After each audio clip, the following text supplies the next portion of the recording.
वैसे वीडियो मैंने पूरी रिकॉर्ड कर दी है एंड ये ऑडियो ऊपर से ऐड कर रहा हूँ क्योंकि एक इंपॉर्टेंट अपडेट है। ये है जॉन सीना को लेके, क्योंकि जॉन सीना इंडिया आने वाले हैं। इनका मैच अभी कंफर्म नहीं था, लेकिन अभी अनाउंसमेंट आ चुकी है इस चीज़ को लेके। जॉन सीना जो है टीम अप करने वाले हैं WWE world heavyweight champion Seth Rollins के साथ फेस करने के लिए इंपीरियम के मेंबर्स, यानी कि गंथर को छोड़ के जो बाकी दो हैं, लुडविग काइजर और एक का तो यार मैं नेम ही भूल जाता हूँ। तो ये जो दोनों ये फेस करेंगे Seth Rollins and John Cena को, तो एक टैग टीम मैच में रेसल करेंगे जॉन सीना सुपरस्टार स्पेक्टेकल में।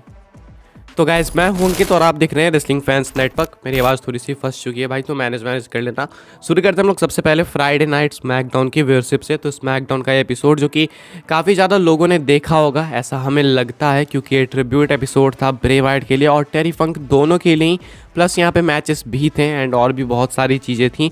तो ओवरऑल एक इंपॉर्टेंट एपिसोड था, इमोशनल एपिसोड था। यहाँ पे अगर व्यूअरशिप की बात करें तो जो व्यूअरशिप निकल के सामने आई है वो है 2.505 मिलियंस। लास्ट वीक की व्यूअरशिप थी 2.2 कुछ मिलियंस। इस वीक व्यूअरशिप बढ़ी है, जो कि ऑब्वियसली बढ़नी भी थी। मुझे लगा था और थोड़ी ज़्यादा आएगी, लेकिन मेरे एक्सपेक्टेशन से थोड़ी कम है। बट भाई क्या फ़र्क पड़ता है इस एपिसोड की व्यूअरशिप से। यहाँ पे एपिसोड कितना इंपॉर्टेंट था एंड कितना इमोशनल था, वही एक खुद में बहुत बड़ी चीज़ है। ये व्यूअरशिप तो दूसरी चीज़ है, इससे उतना फ़र्क नहीं पड़ता, लेकिन फिर भी एक नंबर से तो मैं आपको बता दे रहा हूँ 2.505 मिलियंस ये कुछ रहे इस वीक के स्मैकडाउन के एपिसोड के नंबर्स। एंड लोग कनेक्ट कर रहे थे स्मैकडाउन से बिकॉज ऑफ ब्रे वाइट्स डेथ, ज़्यादा कुछ नहीं है। आगे बढ़ते हैं, बात करते हैं अगली स्टोरी के बारे में, जो कि गंथर एंड सोलो सिकोवा को लेकर है। तो देखो, गंथर और सोलो सिकोवा ये दो ऐसे सुपरस्टार्स हैं जिनमें हम लोग को भी फ्यूचर दिखता है कि हाँ ये WWE को आगे लेके जा सकते हैं। सोलो सिकोवा जो कि अभी काफ़ी यंग है, सेम गोज विद गंथर, अभी इनकी काफ़ी लेगेसी WWE के अंदर बची हुई है एंड अभी ये बहुत बड़े नेम्स हो चुके हैं। गंथर की बात करें तो स्पेशली वो अभी बहुत बड़े नेम हो चुके हैं। उन्होंने भाई बहुत सारे रिकॉर्ड्स तोड़ भी दिए हैं एंड अभी शायद से कुछ दिनों के अंदर वो लॉन्गेस्ट ट्रेनिंग इंटरकॉन्टिनेंटल चैंपियन भी बन जाएंगे, या फिर बन भी गए भाई, याद नहीं है क्योंकि बीच में इतनी सारी ये उथल पुथल चीज़ें हो गई। तो गंथर तो ऑलरेडी रिकॉर्ड्स पे रिकॉर्ड्स ब्रेक किए जा रहे हैं एंड अभी WWE के अपने करियर के इनिशियल स्टेज में ही, अगर ढंग से देखा जाए तो।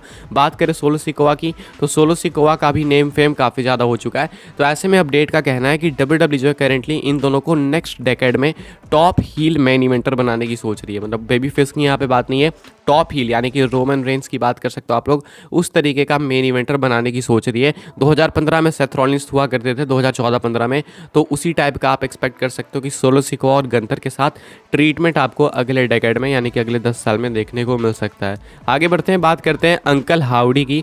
अंकल हाउडी आपको पता ही होगा कौन है, नहीं पता तो बता देता हूँ, वैसे तो सबको ही पता होगा भाई। ब्रे वाइट की स्टोरी में अंकल हाउडी थे एंड सबको मालूम है कि अभी तक इनका ऑफिशियल रिवील नहीं हुआ है। मतलब वैसे सबको पता है कि हाँ ये कहीं ना कहीं बोर्ड एलिस है, लेकिन WWE ने रिवील नहीं किया। तो ब्रे वाइट इस कैरेक्टर को प्ले नहीं करते थे, लेकिन ब्रे वाइट की स्टोरी के अंदर इस कैरेक्टर का काफ़ी इंपॉर्टेंट रोल था, स्पेशली करंट स्टोरी में। एंड इसका कहीं ना कहीं कोई मैसिव फ्यूचर होने वाला था, लेकिन बीच में अनफॉर्चुनेट डेथ हो गई, तो सारी स्टोरी पॉज वैसे भी थी एंड अभी पॉज रहेगी देख के लग रहा है। लेकिन रिसेंटली में अंकल हाउडी ट्रेंड करते हुए दिखे ट्विटर के ऊपर एंड इसके पीछे का रीज़न क्या था, फैंस डिमांड कर रहे थे अंकल हाउडी के रिटर्न को।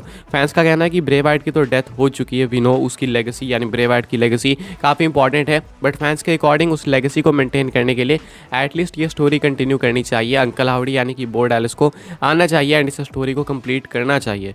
अब ये स्टोरी कैसे कंप्लीट होगी कैसे नहीं होगी नहीं पता, लेकिन अंकल हाउडी के रिटर्न की डिमांड है, ये चीज़ हो सकती है। देखो बोर्ड एलिस तो अभी भी WWE के कॉन्ट्रैक्ट के अंदर होंगे, अगर वो बोर्ड एलिस थे तो उस हिसाब से बोर्ड एलिस को कंप्लीट करना चाहिए एंड WWE को अब सोलो फोकस बोर्ड एलिस पे देना चाहिए, क्योंकि उनके भाई ब्रे वाइट अभी दुनिया में है नहीं। तो बोर्ड एलिस अंकल हाउडी का किरदार निभा सकते हैं अगेन फिर से।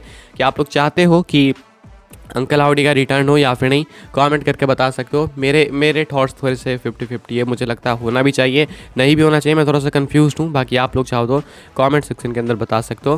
वैसे ब्रे वाइट की बात की है तो एक और अपडेट है ब्रे वाइट को लेके कि जो ब्रे वाइट का ट्रिब्यूट हमने देखा स्मैकडाउन में, बस वहाँ पे ये ट्रिब्यूट खत्म नहीं हो रहा, अब ये ट्रिब्यूट कंटिन्यू होगा कुछ टाइम तक। आप लोग एक्सपेक्ट कर सकते हो कि WWE के अलग अलग शोज़ पे WWE ब्रे वाइट को ट्रिब्यूट देते रहेगी। अगर NXT में हो सके तो वहाँ पर भी NXT में हो जाए या फिर मंडे नाइट रॉ में, तो ये सारे एपिसोड्स होंगे वहाँ पे थोड़े थोड़े ट्रिब्यूट्स ब्रे वाइट को लेकर आपको देखने को मिलते रहेंगे WWE की तरफ से। एक बहुत बड़ा नेम गया है भाई, तो ब्रे वाइट जैसा नेम गया तो ये चीज़ आप एक्सपेक्ट करके रखो।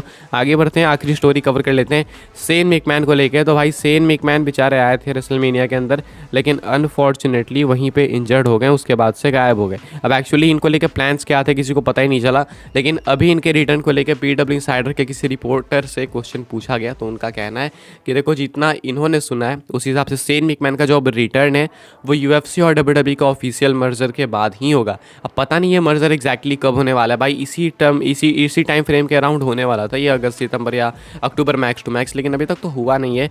तो ये होगा उसके बाद ही सेन मैकमैन का रिटर्न होगा, मतलब रिटर्न होगा लेकिन अभी नहीं होने वाला है, उसके बाद होगा। इंजरी से रिकवरी नहीं पता, उसको लेके कोई अपडेट नहीं है फिलहाल। सेन मैकमैन को लेके लेटेस्ट मैं आपको यही बता सकता हूँ। इस वीडियो के लिए गाइस यही अपडेट से लाइक शेयर सब्सक्राइब कर देना, फॉलो कर लेना मुझे Instagram, Twitter and Instagram threads पे। इंस्टाग्राम की आईडी मेरी अंकित_WFN, ट्विटर है अंकित IWF, इंस्टाग्राम थ्रेड की भी वही आईडी होगी इंस्टाग्राम वाली। बाकी मिलते हैं अपनी नेक्स्ट ऑफर काफ़ी इंटरेस्टिंग वीडियो में।